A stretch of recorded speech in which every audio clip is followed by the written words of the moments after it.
The massive alien ship appeared over Earth like a dark cloud covering the sun. It was 3 times bigger than any human spacecraft ever built. The ship's metal surface gleamed with strange symbols that hurt human eyes to look at directly. Inside the ship, Admiral Vextar stood on the bridge, his forearms crossed as he stared down at the blue planet below. "Another primitive world," he said to his crew. His voice sounded like grinding metal. "Look at it. So much water, so much weakness." Dr. Ji-Ho Park stood in the United Nations building in New York watching the alien ship through the big windows. His hands shook as he held his tablet. 20 years of studying space, and now aliens had actually come to Earth. He was the best scientist Earth had for this job, but he felt very small. Captain Sora Kim walked into the room wearing her Earth Defense Force uniform. She was calm, like always. "They want to meet," she told Ji-Ho. Their message was simple. "They want to learn about our world. What do we tell them?" Ji-Ho asked. "The truth," Sora said. "We show them who we are." 3 hours later, the alien shuttle landed in Central Park. People stayed far away, but millions watched on television. The shuttle door opened with a hiss and the aliens walked out. Admiral Vextar was tall and covered in gray scales. Commander Zethrak looked like a giant insect with too many eyes. Science Officer Quental floated in the air, her body like purple mist. Ji-Ho, Sora, and their team waited. Taemin Lee, the marine biologist, carried files about ocean life. Yujin Choi, the wildlife expert, had videos of animals from around the world. Haewon Young, the young intern, held a camera to record everything. "Welcome to Earth," Sora said in the alien language their computers had translated. Admiral Vextar looked around at the trees and grass. "Weak," he said. "Your world is soft. Like a garden for children." The meeting moved to a big conference room. The humans had prepared a presentation about Earth's animals. They wanted to show the aliens how amazing Earth's wildlife was. Ji-Ho started the first video. "These are lions," he said as the screen showed a pride hunting zebras. "They are one of our apex predators." The aliens looked at the screen. Then Commander Zethrak began to laugh. The sound was like breaking glass. "This tiny thing? This is your apex predator?" Science Officer Quental floated closer to the screen. "Where are its energy weapons? Its armor plating? Its psionic abilities?" "They don't need those things," Taemin explained. "They use teamwork and teamwork." Admiral Vextar interrupted. "These creatures hunt in groups because they are weak alone. On my homeworld, our apex predators are 30 feet tall with diamond-hard scales and plasma breath." Yujin showed the next video. It was a great white shark attacking a seal. "Our ocean predators are very efficient hunters," she said. The aliens laughed harder. Commander Zethrak pointed at the screen with one of his many arms. "Look at this primitive thing. It uses only teeth and muscles. Our ocean beasts can survive in the vacuum of space and generate their own gravity fields." Haewon kept recording, her face getting red with anger. These aliens thought they knew everything. Ji-Ho tried again. He showed videos of tigers, bears, and eagles. Each time the aliens mocked Earth's animals. They called them decorative pets and evolutionary failures. "Your creatures are amusing," Science Officer Quental said, her misty body rippling with what looked like laughter. "They would make good entertainment in our zoos. Children would enjoy feeding them." Sora's jaw tightened. "Our animals have survived 5 mass extinction events. They are tougher than you think." Survived. Admiral Vextar stood up, his forearms spreading wide. "Survival is not achievement. Dominance is achievement. Our species conquered our homeworlds. We shaped our creatures to be perfect weapons. Your animals are accidents of nature." The alien leader walked to the window and looked out at Central Park. Squirrels ran up and down trees. Birds flew between branches. People walked their dogs on the paths. "This will be easy," he said. "We claim this world for the Galactic Council. Your deadly predators will be moved to reservation areas. The useful land will be developed for proper galactic citizens. You can't just take our planet," Sora said, standing up. "We can and we will," Commander Zethrak replied. "Our invasion force will demonstrate the difference between real predators and these pathetic creatures. When your animals meet our warbeasts, you will understand your place in the galaxy." Admiral Vextar turned back to the humans. "We are not cruel. We will preserve some of your animals in artificial habitats. The cute ones will be popular pets for our children." Yujin couldn't stay quiet anymore. "You don't understand. Earth's animals aren't just survivors. They're killers. Every species you see has fought and won against millions of other species. They earned their place here. The aliens laughed again. Science Officer Quental's body shimmered with amusement. Your planet has no creatures with proper defenses. No energy shields, no biomechanical enhancements, no collective consciousness networks. They are primitive biological machines. Taman pulled up more videos. He showed venomous snakes charging elephants and diving hawks.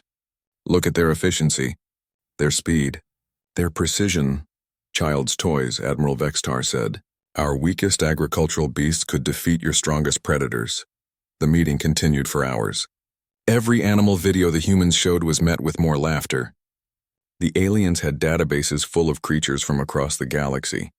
They showed holographic displays of their own beasts, giant armored things with energy weapons for claws, flying creatures that could survive in space, underwater monsters that could eat submarines.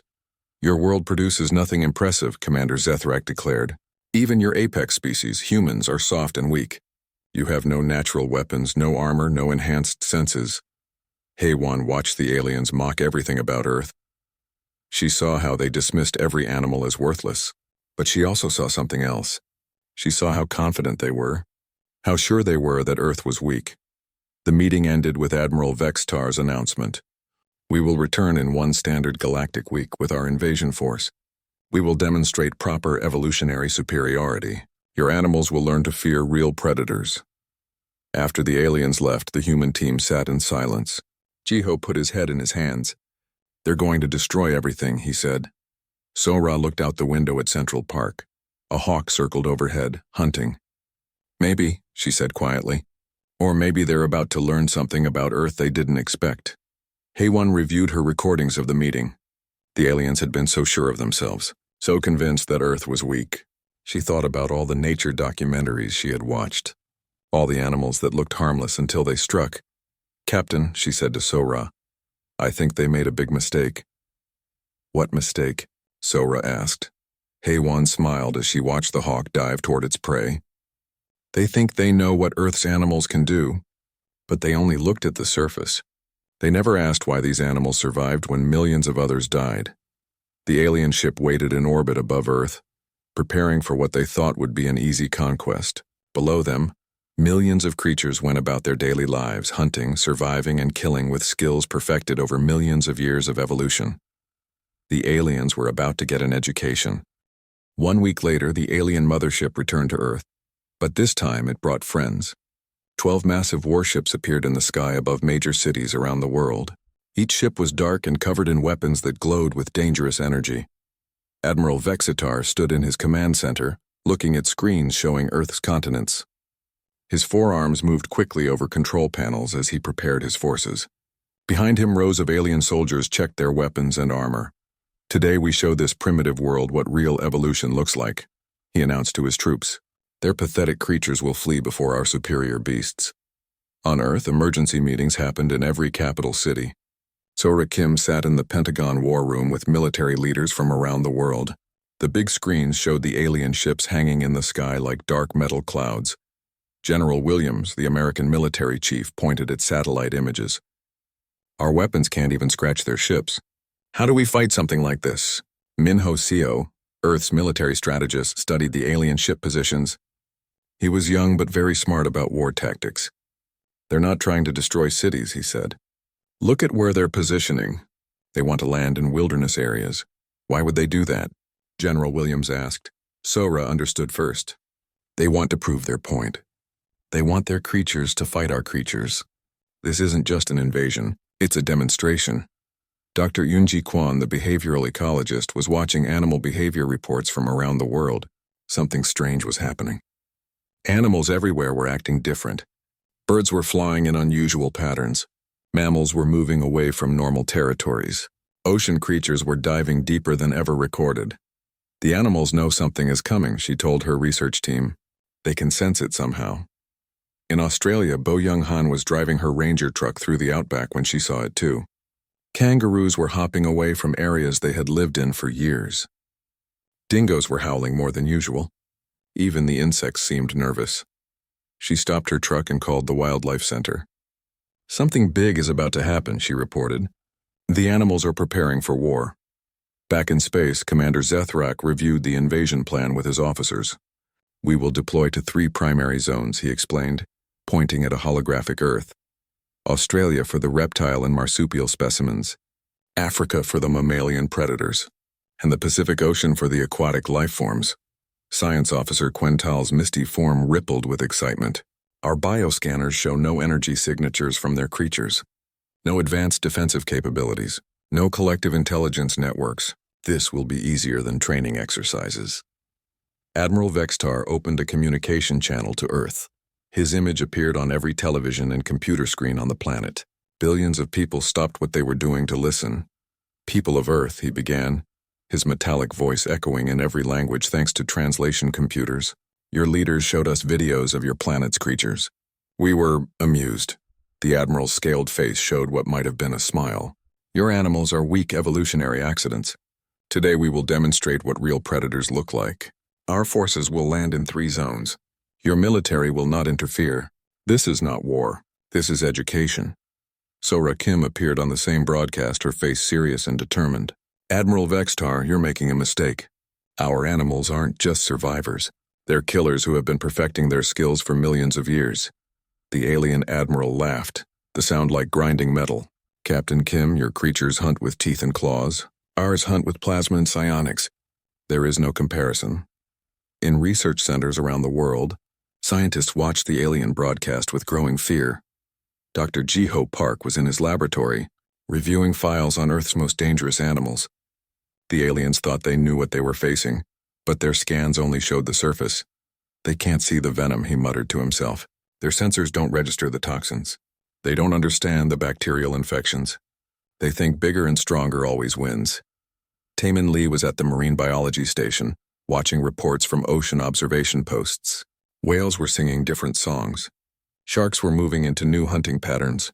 Deep-sea creatures were rising to levels they had never been detected at before.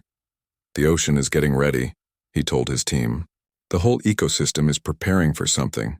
Eugene Choi was in the field, documenting animal behavior across different continents. Her reports all said the same thing.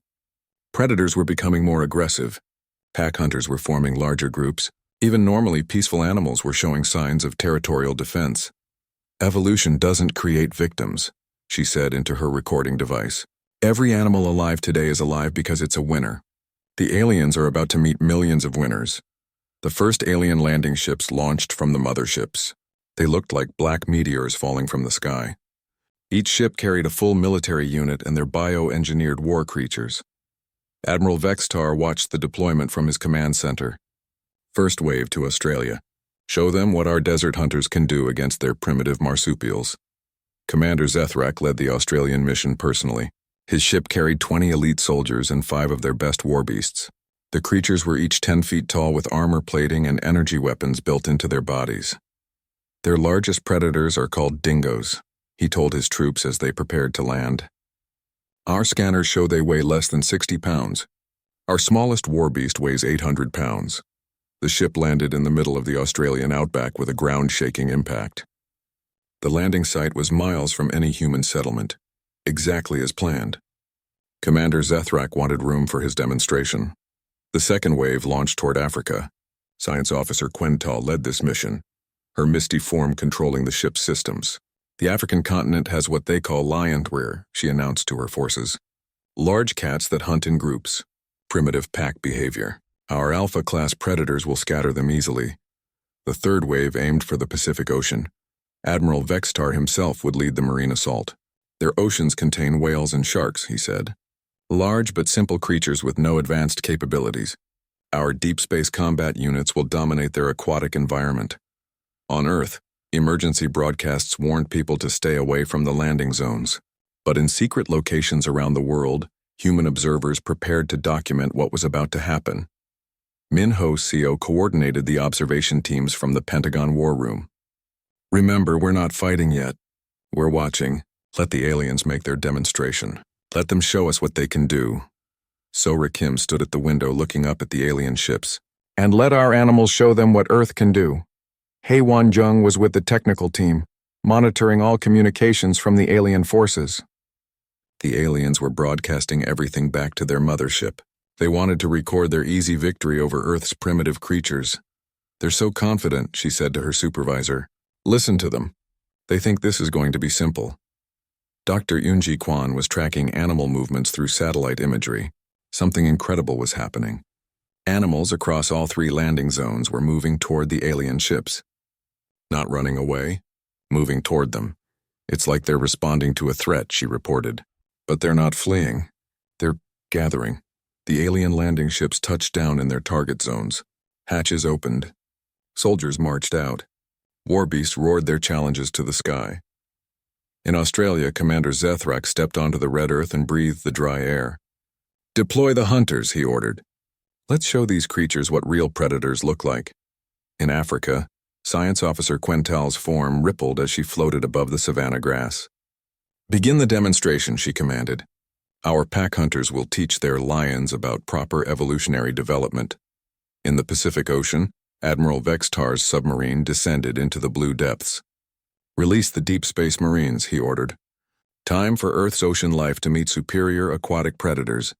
Around the world, millions of people watched the news broadcasts. The aliens had landed. Their demonstration was about to begin. Earth's animals were about to face creatures from across the galaxy.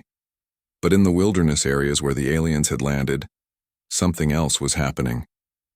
Eyes were watching from the shadows. Ancient instincts were awakening. Millions of years of evolutionary warfare were about to be put to the test. The aliens thought they were the teachers. They were about to discover they were the students, and Earth was about to give them a very harsh lesson. His superior technology was failing against creatures that his computers couldn't. Pure Science Officer Quental's ship descended through the African sky like a purple meteor. Her misty form rippled with excitement as she watched the savanna grow larger through the ship's windows. According to her databases, Africa was home to Earth's large mammalian predators. Her computers had identified lions, leopards, and hyenas as the primary threats. "Primitive pack hunters," she announced to her troops as the ship prepared to land. "Our intelligence shows they use basic coordination tactics.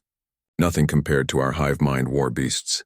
The ship touched down in the middle of the Serengeti, sending waves of dust across the grassland. 20 alien soldiers marched out, followed by 4 war beasts that moved with perfect synchronization. These creatures were designed for pack warfare. Their minds linked together by quantum communication arrays. Seok Jin Yoon crouched behind a termite mound 300 yards away, his camera recording everything. He had been photographing African wildlife for 10 years, and he knew this landscape better than anyone. The aliens had landed in the middle of territory that belonged to 3 different lion prides, 2 leopard families, and a hyena clan. "They think they understand pack hunting," he whispered into his radio. "They're about to get a lesson from the masters." Science Officer Quental floated above the grass, her form scanning the area.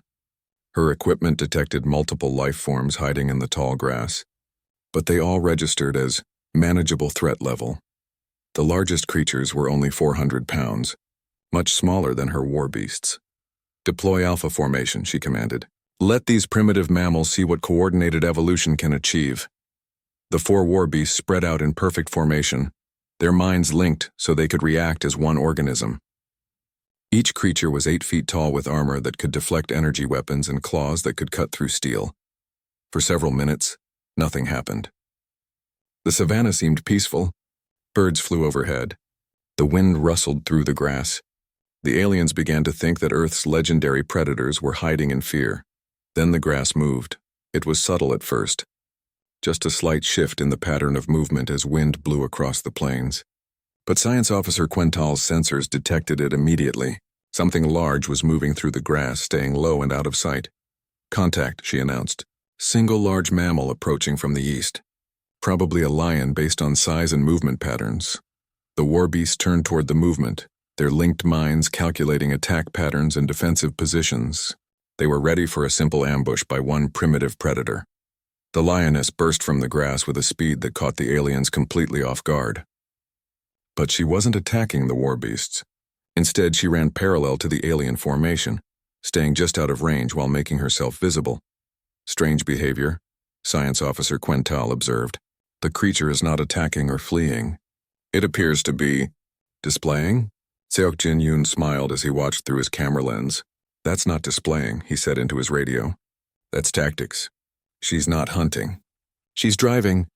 More movement erupted from the grass. Lions appeared on all sides of the alien formation, but none of them attacked directly. Instead, they began moving in a complex pattern around the aliens, staying just at the edge of weapons range. The war beasts tried to track multiple targets, but the lions kept moving. Every time the aliens focused on one lion, two more appeared from different directions. The perfectly coordinated alien formation began to break apart as they tried to cover all angles. "Tactical analysis," Science Officer Quental demanded from her computers. "What is their strategy?" Her databases had no answer. The computers could identify individual lions, but they couldn't understand the complex group behavior that was unfolding. The lions were using tactics that had been developed over millions of years of hunting prey that was faster, stronger, or more dangerous than any individual lion. Then the real attack began. A male lion, massive and scarred from years of territorial battles, charged from directly behind the aliens, but he wasn't targeting the war beasts. He was targeting the alien soldiers. The alien troops turned to face this new threat, their weapons charging up for a killing shot. But the moment they turned their backs on the war beasts, the female lions attacked from the opposite direction. Coordinated assault, Science Officer Quental realized too late. They're using military tactics, distraction and flanking maneuvers. The lions hit the war beasts with coordinated precision that the alien computers had never seen in natural creatures. One lioness went for the front legs, trying to bring the creature down. Another attacked from the side, using her weight to knock the war beast off balance. A third lion jumped onto the creature's back, claws designed for gripping prey, digging deep into armor joints.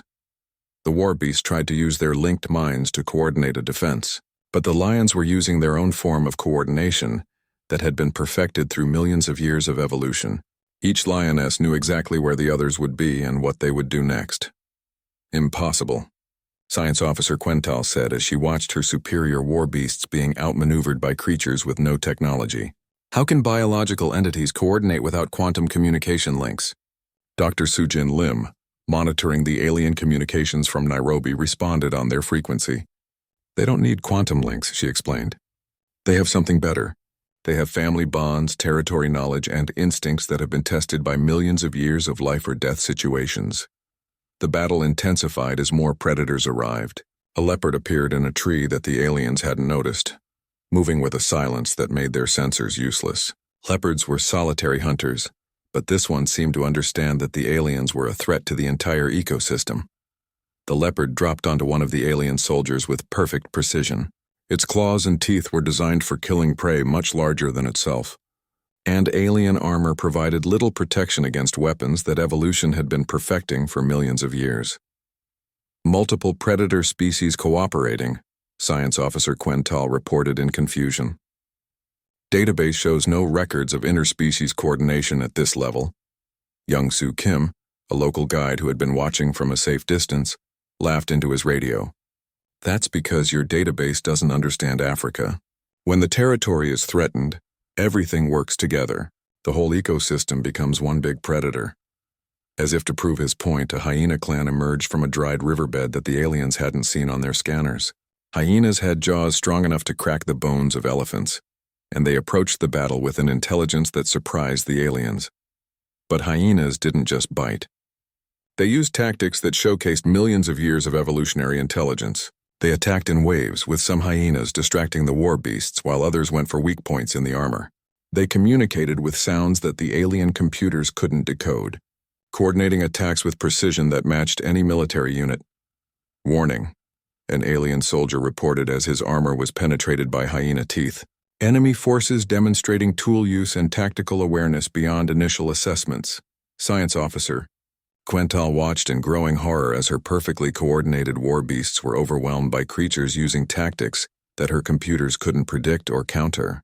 The lions, leopards, and hyenas seemed to anticipate every move her forces made. Then the smaller predators arrived. African wild dogs appeared like ghosts from the tall grass. These creatures hunted with success rates higher than any predator on Earth, and they brought that same efficiency to dealing with alien invaders. The wild dogs didn't attack directly. Instead, They used their legendary endurance to run circles around the aliens, forcing the war beasts to constantly turn and track new targets. Every few seconds, one of the dogs would dart in for a quick bite before disappearing back into the pack. "They're wearing us down," Science Officer Quental realized. "These creatures are using energy management tactics. They're conserving their strength while forcing us to exhaust ours." More creatures joined the battle. Honey badgers, small but fearless, attacked anything that moved with a ferocity that surprised even the battle-hardened aliens. Secretary birds used their long legs to kick at alien equipment with strikes that could kill venomous snakes. But the real terror came from the creatures the aliens couldn't see properly. Tsetse flies, too small for alien scanners to track effectively, began landing on exposed alien skin. Each bite delivered pathogens that the alien immune systems had never encountered. The aliens' medical computers went crazy trying to analyze diseases that Earth's evolution had created over millions of years. "Medical emergency," alien medics reported. "Unknown biological agents attacking immune systems. Symptoms include fever, disorientation, and motor function impairment." Army ants appeared from underground colonies, moving in formations that looked like living rivers across the savannah. They began dismantling alien equipment with the same methodical efficiency they used to strip meat from bones. Science Officer Quental tried to retreat to her ship, but the loading ramp was covered with driver ants that were taking apart the hydraulic systems one component at a time. "Engine status report," she demanded from her pilot. "Externa." The alien ship landed in the middle of the Australian outback with a thunderous crash that shook the ground for miles. Red dust swirled in the air as the landing ramp lowered. Commander Zethrak stepped out first, his insect-like body gleaming in the harsh sunlight. His multiple eyes scanned the landscape, seeing only empty desert and scattered rocks. "Perfect," he said to his troops. "Wide open space. No cover for the primitive creatures to hide behind. They will face our war beasts in direct combat, where superior evolution will dominate." 20 alien soldiers followed him out of the ship. Each one wore advanced armor that their computer said could stop any natural weapon. Behind them came the war beasts, 5 massive creatures that looked like metal-plated dinosaurs with energy weapons growing from their skulls. Bo Young-han watched from a ridge 2 miles away. Her binoculars showed every detail of the alien landing. She was supposed to stay far away, but as a park ranger, this was her territory. She knew every animal, every plant, every danger in this part of the outback. "They picked the wrong place to land," she whispered into her radio. "They think the desert is empty, but it's full of things that can kill you." Commander Zethrak activated his scanning equipment. His computers analyzed the area and found life forms, but they all registered as minimal threat level. Small creatures hiding under rocks and in bushes. Nothing that could challenge his war beasts. "Begin the demonstration," he ordered. "Let the galaxy see how real predators handle primitive Earth fauna."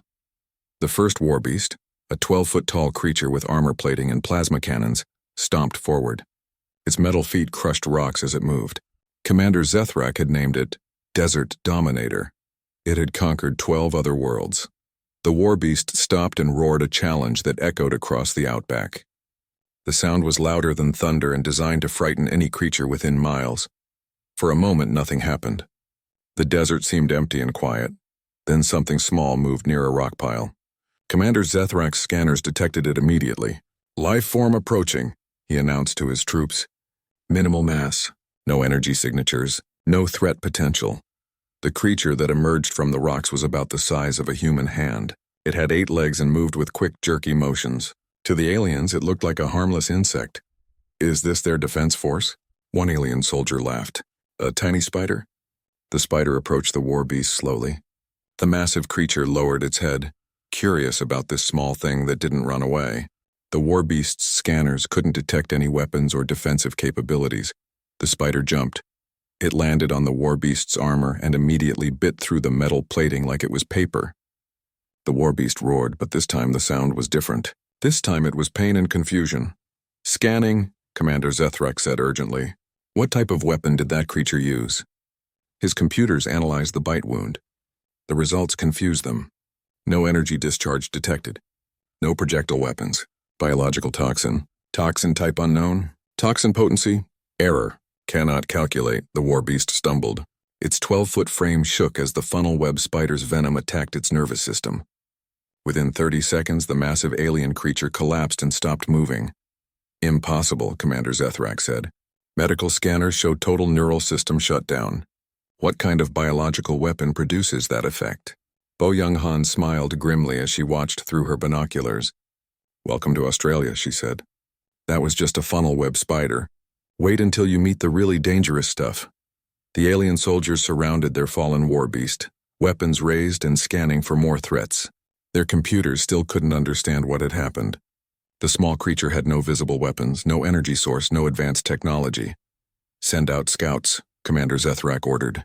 Find and eliminate all similar creatures in the area. 2 alien soldiers moved forward carefully, their scanners sweeping left and right. They found more spiders hiding under rocks and immediately opened fire with energy weapons. The plasma blasts vaporized the spiders instantly. Threat neutralized, one soldier reported. All similar life forms eliminated. They were wrong. Australia has over 2,000 species of spiders. The aliens had killed maybe 20 of them. The rest were still out there, and they were getting angry. Commander Zethrak ordered his second war beast forward. This one was even larger, with thicker armor and more powerful weapons. Maintain distance from small creatures, he instructed. Use ranged attacks only. The war beast advanced carefully, its scanners detecting movement all around. Dozens of small life forms emerged from hiding places. The alien computers classified them all as minimal threat, based on size and mass. The war beast began firing at everything that moved. Energy blasts hit rocks, bushes, and ground. Each shot vaporized whatever it touched. For a few minutes, it seemed like the alien strategy was working. Then something fell from above. A drop bear, which wasn't actually a bear but a large marsupial with claws like knives, dropped from a tree that the aliens hadn't noticed. It landed on the war beast's back and began tearing at the armor with claws that evolution had designed for grabbing tree branches and crushing prey.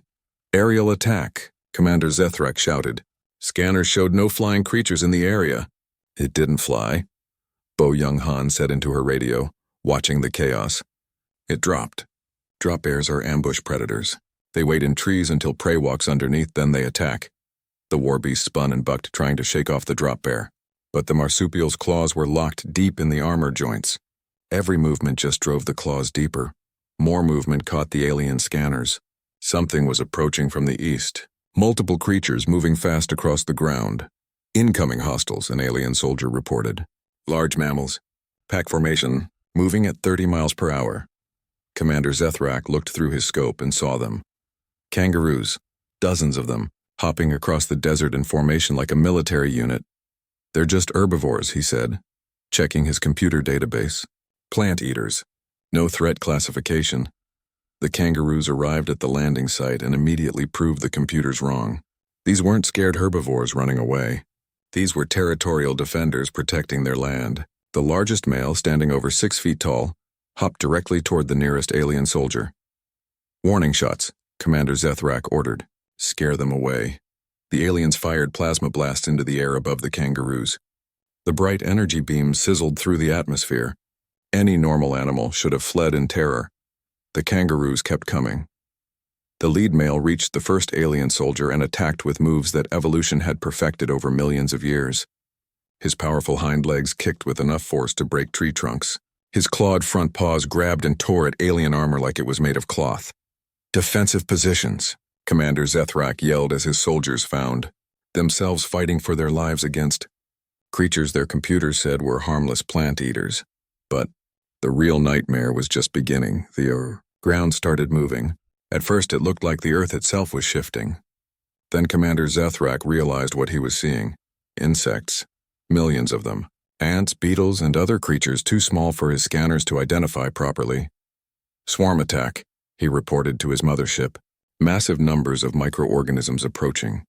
Threat level, unknown. The insects reached the aliens and immediately began dismantling everything they touched.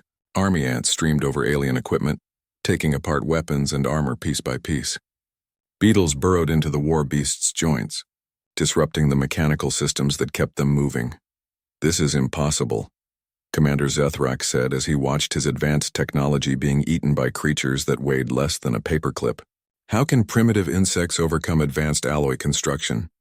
Dr. Chan-Woo Park, the toxicologist, was listening to the alien communications from his laboratory in Sydney. Because they're not primitive, he said into his microphone, broadcasting directly to the alien frequency. Your scanners can't detect chemical warfare, can they? Those harmless insects are using formic acid, chemical enzymes, and biological solvents that can break down any organic material. More creatures emerged from the landscape. A dingo pack appeared from behind a rock formation, moving with intelligence that matched any military unit. Wombats, which looked like harmless furry footballs, charged forward with skulls designed to smash through anything in their path. The alien's third war beast tried to retreat toward the ship, but something was wrong with its legs. The creature stumbled and fell as paralysis spread through its body. Medical emergency, an alien medic reported. War Beast 3 showing signs of neurotoxic poisoning. Source unknown. Bo Young-han adjusted her binoculars and saw the tiny creature responsible. Blue-ringed octopus, she said into her radio. Someone should tell the aliens that land creatures aren't the only problem here. Their landing site has a waterhole. The waterhole was small and looked harmless, but it contained creatures that evolution had armed with some of the most potent neurotoxins on Earth.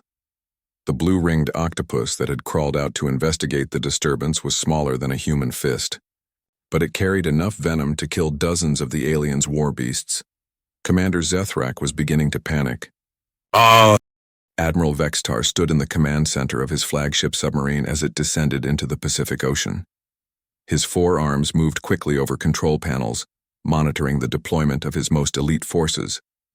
The Abyssal Combat Unit was the pride of the Galactic Fleet, designed for warfare in the depths of space and the crushing depths of alien oceans. Pathetic, he said, watching his scanners identify Earth's ocean life. Their largest creatures are whales that eat tiny fish. Their predators are sharks with primitive teeth. Our deep space marines have fought in the methane oceans of Rigel 7 and the plasma seas of Vegan Prime. Dr. Hyun-woo. Yang watched the alien submarine from the research vessel Soul Explorer, floating 10 miles away. His instruments tracked the massive alien vessel as it descended toward the ocean floor. Beside him, Jae Young-moon monitored communications from underwater observation posts around the Pacific. They're heading for the Mariana Trench, Hyun-woo reported. Maximum depth deployment. They want to demonstrate dominance in our deepest waters. Mistake, Jia Young said quietly, checking reports from deep-sea monitoring stations. Something's been happening down there. Whale songs are different. Deep-sea creatures are moving into new patterns. The whole ocean ecosystem knows something is coming. Admiral Vextar's submarine Deep Striker was a masterpiece of galactic engineering. Its hull could withstand the pressure of black holes. Its weapons could vaporize asteroids.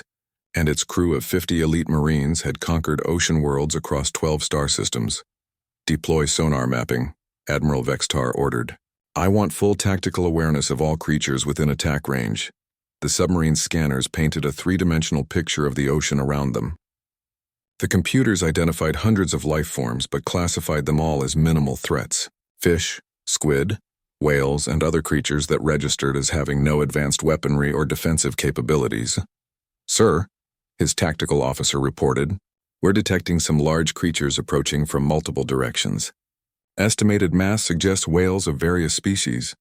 Admiral Vextar looked at the sonar display. Dozens of massive shapes were converging on his position from all directions.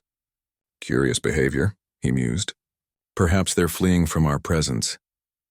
Sung-Hoon Lee, captain of a Korean naval submarine, was monitoring the alien communications from a safe distance. No, he said into his radio, broadcasting on the alien frequency. They're not fleeing. They're responding to a threat call. When one whale is in danger, they all come to help. The first whale to reach the alien submarine was a blue whale, the largest animal ever to live on Earth. At 100 feet long and weighing 200 tons, it was bigger than most alien spacecraft. But Admiral Vextar wasn't impressed. Fire warning shots, he ordered. Scare the creature away. Energy beams lanced through the water, designed to frighten the whale into retreat.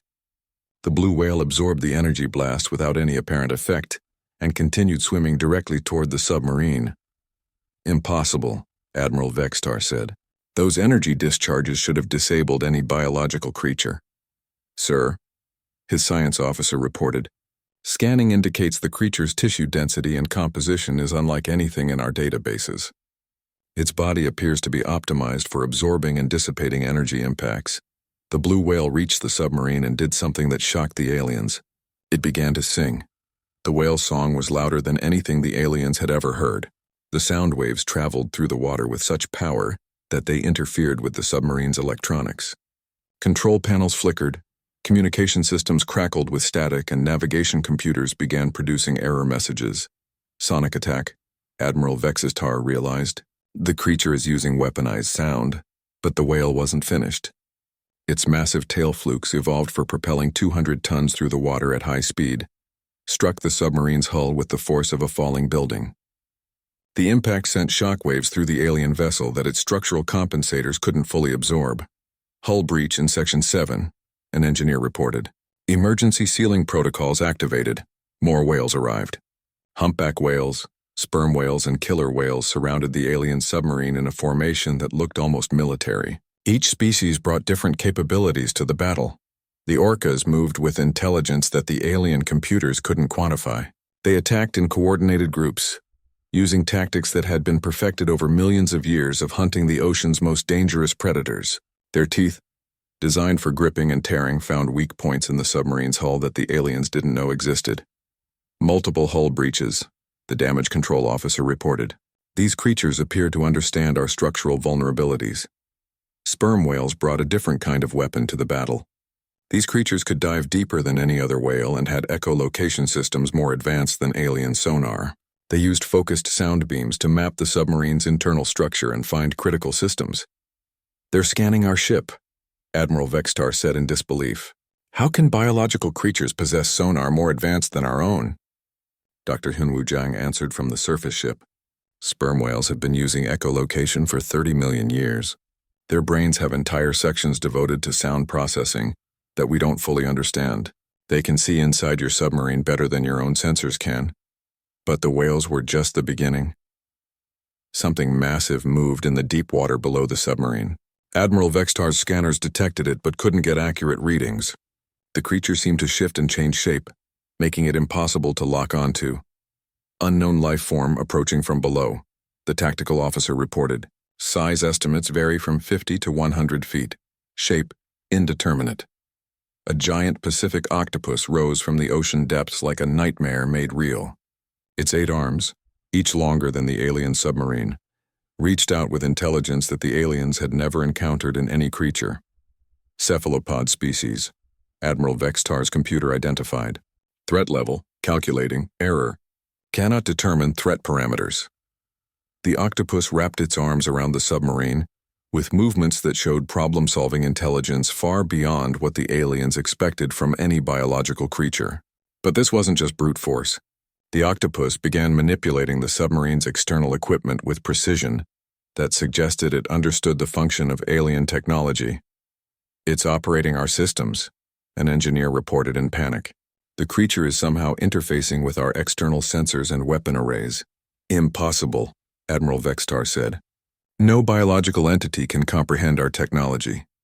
The octopus proved him wrong by systematically shutting down the submarine's external systems one by one. Its arms moved with intelligence and purpose, finding control circuits and power connections with an understanding that the aliens couldn't explain. Jia Young Moon monitored the situation from the surface. "Octopi are problem solvers," she broadcast to the aliens. "They can open jars, navigate mazes, and use tools. Your submarine is just a very large puzzle, and evolution gave them 40 million years to get good at solving puzzles." More creatures appeared from the deep ocean. A colossal squid, even larger than the octopus, approached with arms lined with rotating hooks that could shred steel. Its eyes, the size of dinner plates, tracked the submarine's movements with intelligence that made the aliens uncomfortable. 2 massive cephalopods working in coordination, Admiral Vextar reported to his mothership. They appear to be communicating with each other through methods our scanners cannot detect. The squid and octopus began working together, their arms coordinating in ways that suggested complex communication and planning. The octopus continued dismantling the submarine's external systems while the squid used its hooks to tear at the hull, plating. But the real terror came when they reached the deep ocean floor. Admiral Vextar had ordered maximum depth to demonstrate his forces' superiority over Earth's deepest predators. But the creatures that lived in the deepest parts of the ocean had evolved under pressure and conditions that created monsters beyond the aliens' imagination. Vampire squid emerged from underwater canyons, their bodies seeming to phase in and out of visibility as they moved through the water. The alien scanners couldn't maintain consistent readings on creatures that seemed to exist partially outside normal spacetime. Visual contact inconsistent, the tactical officer reported. Creatures appear and disappear from scanners at random intervals. Gulper eels, with mouths large enough to swallow the submarine's escape pods whole, approached from multiple directions.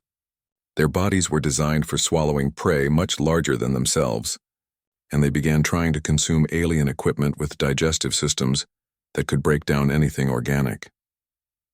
Deep-sea anglerfish appeared from the darkness, their bioluminescent lures creating light patterns that interfered with alien navigation systems. But these weren't just lights.